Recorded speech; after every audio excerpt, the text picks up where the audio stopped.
bakunzi ba Jao Jado Artist Official atandi tailoring turagarutse mu gace ka gatatu kibanda ku rukundo rw'abantu bari muri fiançailles babwira ko ari nako gace ka nyuma ku byo twari twabateguriye kuri uyu munsi wa Saint Valentin. Tutarakomeza ntiwibagirwe ibi kanda subscribe kandi nzogera kugira ngo buri kiganiro dushyizeho ujye ukibona mu ba mbere. Reka turyoherwe. Ese sheri wagize ngo ni kuri abo bari mu rugo gusa n'aba bandi twahereho tuvuga ba fiançailles. Nyamuneka iyo ibintu ubona bitari kugenda ugasanga uyu munsi ikosa ryavutse uratakambye upfuye nabi asabye imbabazi ariko mu by'ukuri izo mbabazi zigasabwa n'umuntu wakosheje ariko ukabona ntibimufasheho, mu by'ukuri ntago watangira kuzunguzanya mutaragera mu rugo. Urukundo ruganze iteka mu bantu no kuvuga ngo ni mufiançanye.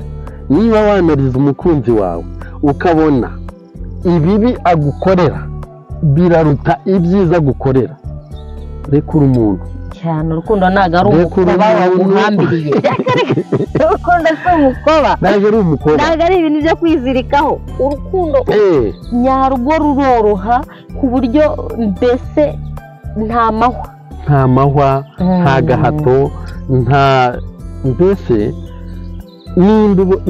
uko kuntu nyine umubona ntabwo bizahinduka uko mugeze mu rugo, ntabwo bizahinduka uko mugeze mu rugo. Nibutsa abantu ko iki kiganiro kirareba abantu bari muri fiançailles, kirareba abantu bari mu rugo, ntabwo kireba aba ex. Aba ex buri kugira ngo umuntu abe umu ex wawe nuko bya bindi muba mutarahuriyeho biba byarabaye byinshi bikaruta ibyo muhuza. Rero ex ubundi ku bantu batabizi, ex bisobanuye expired, ikintu cyacyuye igihe, ikintu mani kimwe ko nabaye expire. Ni ukuvuga ngo ikintu cyabaye expired gikurwa mu bizima kikajugunywa. Umu expired rero wawe ndagira ngo nkubwire ko ibyo wakora byose, uko wakwambara, uko wagenda kose, ibyo wabamo byose ntabwo akubona nk'umuntu muzima, ariko unagenze wasanga ari ubucucu. Wowe urabyumva ikintu mba nibaza ari gutabaye ubucucu se ubundi abagenzura iki ko n'ubundi biba byararangiye. Biba byararangiye mu buzima bwanjye, simba kiri mu buzima bwawe, ntabwo ukwiriye kunenga ibyo nakoze. Nta nubwo wenda waza ushima it's okay, ariko niba uzi ko ibigambo ugiye guteraho komenti ku bintu byanjye wabonye cyane nko kuri social media, niba uzi ko biri bunkomeretse, nta musanzu ugiye kumpa, nta kizunzaniye, byihorere byigumanire cyane, byigumanire rwose. Aha ntabwo ari ishyari mfite, ariko abexpired benshi usanga bahora mbega ni nko guhiga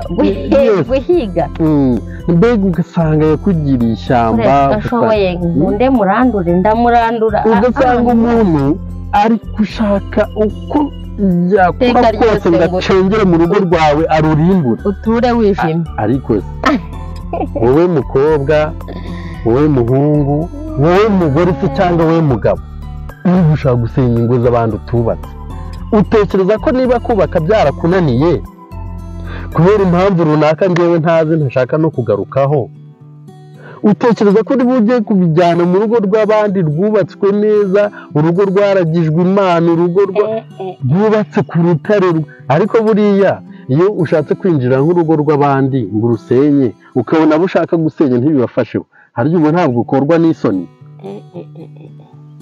Wowe rero wabikoze ndagusaba kwisubiraho, wowe utarabikora wenda wari ugamije kubikora ndagusaba kubyigumanira mu mutima wawe, ukamenya ko ibyo bintu niba ushatse gusenya urugo rw'abandi ukabona ntirusenyutse, icyo uba uremye ni abanzi babiri, kuko bakubona nk'igicucu, bakubona nk'ikintu kidatekereza, bakubona nka Satani. Ubundi niwe ugerageza gutandukanya abantu babana n'ubundi yitwa kirogoya rega kuko kirogoya ni nka kwa kundi uba uri kuvuga ukajya kumva hari ikibaye hariya ibyo wari urimo ukabita ukiruka inyuma ya cya kintu uwo muntu rero ameze nka kirogoye mu by'ukuri aba ashaka ko habaho gutatana ngo bakurikire bya bindi yakoze ariko bikanga aho urumva nta kimwaro kirimo nibutsa abantu ko iyo tugiye hariya kwa leta sivile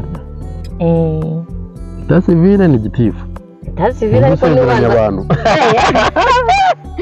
iyo tugiye hariya mu mategeko ukamanika akaboko ukavuga uti njyewe runaka maze kumva icyo amategeko ategeka abashyingiranye n'ibindi barenzaho ntiriwe ngarukaho murabiza ababikoze congratulations abatarabikora namwe nabagira inama yo kubikora kuko buriya imiryango ibana yarasezeranye hari amahirwe menshi ibifite muri leta aba bana batarasezeranye baba badafite na cyane ko urwo rugo rwawe wowe ubana warasezeranye n'uwo mubana urwo rugo rwawe ruba ruzwi muri leta ariko buriya abantu babana batarasezeranye ntabwo bazwi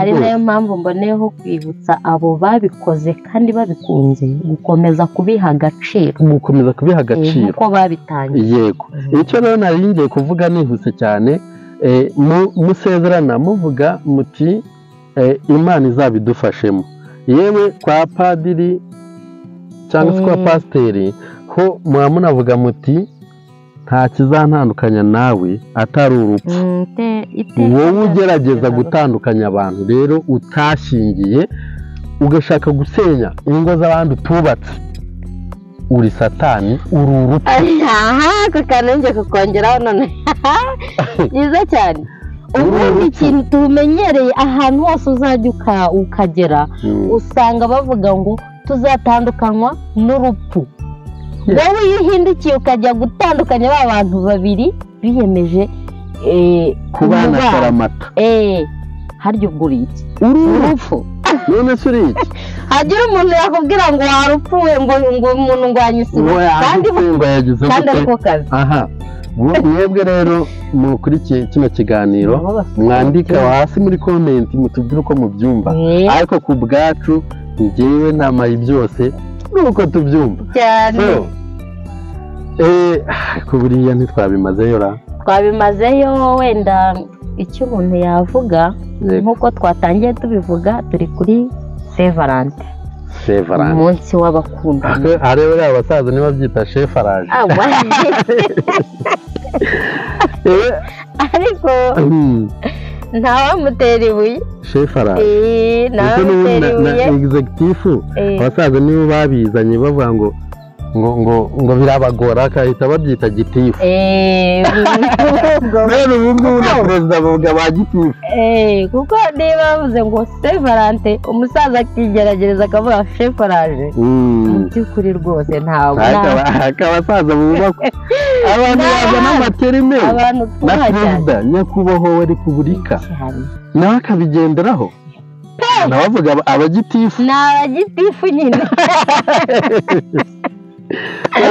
ni abagitifu rwose kuko riba ryavuzwe n'umukuru urukundo ruganza iteka mu bantu rero banye kugira imana buriya twebwe icyo tubereyeho ni ugutuma nyine urukundo ruganza iteka mu bantu mwebwe rero mufiyansanya mwebwe mukundana ndagira ngo ku munsi nk'uyu murebe ikintu cyazanye agatotsi mu rukundo rwanyu mugikosore mugikuremo mwicare mugikuremo mwebwe mubana mu rugo murebe ngo ntazibana zidakomana amahembe ariko si ihembe ryanjye n'iryawe niki cyatumye akomana icyo kintu tugikuremo nyamuneka ntabwo twishimiye kuzajya tubona ingo zisenyuka nubwo bibaho ariko nanone ntabwo nakugira inama yo kwizirika ku muntu utazaba kakandi kiziritse ku muntu ugasiga kawuciye ubuzima bwawe ukawurangiriza muri gereza kandi wakaretse umuntu ukajya mu byawe nawe akajya mu bye, ubuzima bugakomeza kandi urukundo rugakomeza rukaganza iteka mu bantu. Ntabwo mvuze ngo nimutandukana mugende musererezanya, oya, kubera iki se? Ushobora kuvuga uti njyewe n'uwanjye twatandukanye kubera impamvu zitandukanye, nta n'impamvu yo kugenda ubwira abantu ngo ni ibi byatumye ntandukana na mugenzi wanjye. Oya, mwebwe mutandukane, ajye hariya arasanga yuwe umutegereje, nawe urasanga uwawe hariya hirya ugutegereje, mushobora kubana mugahuza. Mbibutse ko muri iyi si ituwe n'amamiliyari y'abantu, nta kigore nta n'ikigabo Imana yaremye kitazabona icyacyo. Mwebwe rero mwagiye muhura n'abatari abanyu, ndabakomeje mwihangane, kugera kure siko gupfa kandi gutsikira siko kuvunika. Ushobora gutsikira ukavunika ukiyungisha ubuzima bugakomeza, ushobora kugwa ariko ukabyuka urugendo rugakomeza. Rero buri wese ashaka uwe, birashoboka ko wahura n'utari uwawe pe, ariko niba umaze kubibona ko wahuye n'utari uwawe, iyarure hakiri kare, iyarure ibibazo bitaravuka bikujyana muri gereza, iyarure utaracupira. Ntabwo ushaka kubana n'umuntu mutumvikana mu rugo ngo ukarabe uke use natwe. Murabona tudakeye mwa bantu, mutubwire uko muri kubibona. Ibi ngibi rero ntabwo mwabigeraho mutumvikana. Ikindi, nta muntu utanga icyo adafite. Ntabwo dushaka kuza hano ngo twikarakase twiyamatse kuri YouTube channel yacu ngo turavuga iby'urukundo twebwe ubwacu tutarufite. Gute se? Ariko murabona tutameze neza.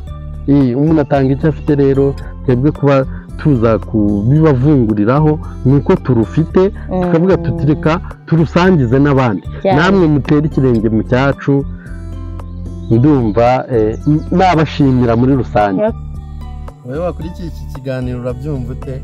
Kanda subscribe, ukore share, ukore like, ubundi urukundo ruganza iteka mu bantu. Only love.